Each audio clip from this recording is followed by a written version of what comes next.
back to the channel. It's been about a week since I raced Ironman Texas, so I thought I would let you know how the race went down. The reason for racing Texas was off the back of Kona last year, enjoying being in America, racing on highways, nice wide roads and good tarmac compared to the racing scene we have here in the UK. The drawback for racing Texas was that it was going to be a really strong professional field, and with the main aim of this year being for me to get a professional license, I knew it was going to be difficult to get a percentage from the winner's time when the winner is going to be a world-class athlete. Saying that, I met up with my coach and we went through my predicted times versus the predicted times of the winner, and thought it was potentially a possibility as a stretch goal, especially as the flat racing meant that I wouldn't lose as much time on the bike compared to a course, say like Nice. So we decided to give it a go. I had lots of friends racing out there. The race excited me. I felt passionate about it, and I was excited to see how quick I could go over that flat and fast course.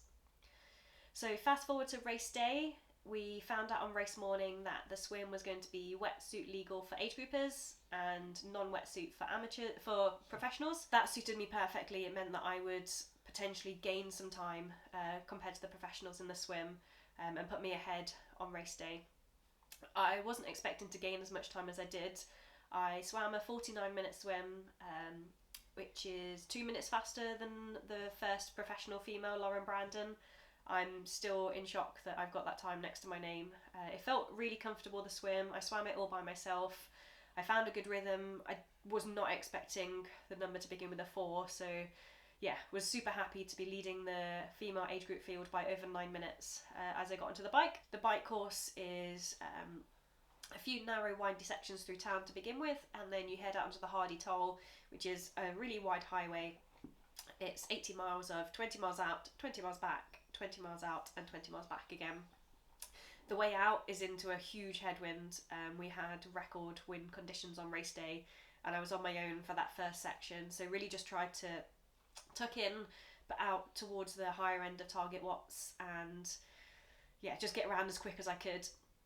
When I got to the first turnaround, I was caught by a group of men and managed to place myself 12 metres back from one of the men at the back of the group, and perhaps put in a little bit too much of work trying to stick with him on the way back down with the tailwind, but knew I was absolutely flying and much faster than if I didn't have his wheel to be behind. So decided to just go with it for now and see how I felt. Then back on the third stretch, so again into the headwind, I decided to drop back from this man. He was putting out a little bit too much power for me, and Ironman is a long day out. So again, I was on my own into the headwind, just tried to tuck down as low as I could, put out more than the target power watts, and give myself the recovery on the way back with a tailwind if I needed. So we got to that third turnaround on the bike, and I felt absolutely cooked. I was so hot.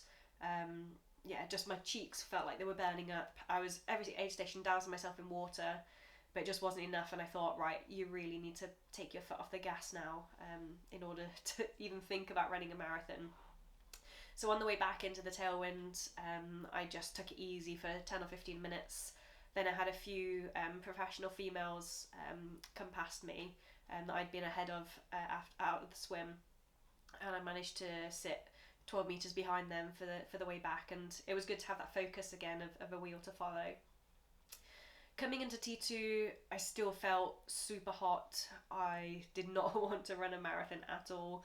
I dismounted my bike and my legs did not feel like they were part of my body. I was, all over the place. Decided to head out onto the marathon and run the first of the 3 loops, just really steady and concentrate on cooling. So lots of ice down my sports bra, down my shorts, and just really take it easy to begin with. I then saw Will at mile 9 on the run, and he said, you possibly could get a pro license from this race if you just lift it a tiny bit. And I think I said some choice words back to him, basically indicating that I was not going to be able to lift it up. I was really, really cooking. So the next loop, again, just really tried to focus on putting one foot in front of the other, not overheat more than I was already, and try and pick it up, but my body was just saying no. The final lap was a pure battle for survival. It was just one foot in front of the other and get to the finish line. So it wasn't the actual effort level that was a problem, it was just the heat. I was basically nose breathing my way around the run. I was running at my steady run pace. My legs didn't actually feel too bad. It was just any time I tried to go any faster, my body was like, no, you're too hot. You need to cool down. So I finished the race overall 9 hours and 42 minutes, second female amateur. And yeah, a big PB compared to Kona, but probably 15 or 20 minutes behind where we thought I would be. Although looking at the results, a lot of the pros similarly had slower days than expected. I'm really proud, mostly of the swim.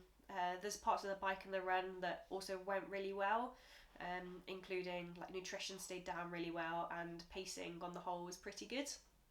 I didn't drop off as much as a lot of other people did, both on the bike and the run. There's lots of things that I've come away from this really hungry to work on. The main thing being bike position. I feel like I'm spilling a lot of time in aerodynamic position. It's a new bike that I've only had a couple of weeks, so I did well to get around the course without any injuries, but I feel like getting a new position or a more aerodynamic position will help me out in the long run. So what's next for me? In Texas, I actually got one of my percentages needed to get a pro license, so I just need another 70.3 or Ironman or challenge event percentage to jump through that second hoop and get my license. But also, there's an alternative way of getting a license through the gateway events here in the UK, so Outlaw Half Nottingham being one of them. And I'm hoping if I recover okay, I'll be able to race that in just less than 2 weeks' time. I've got a bit of a head cold going on at the moment, but other than that, I've recovered from Texas okay, getting back into the swing of training now, and yeah, I hope that we can bring you along for the ride at Outlaw in a couple of weeks' time. Thanks for watching, and we'll see you there.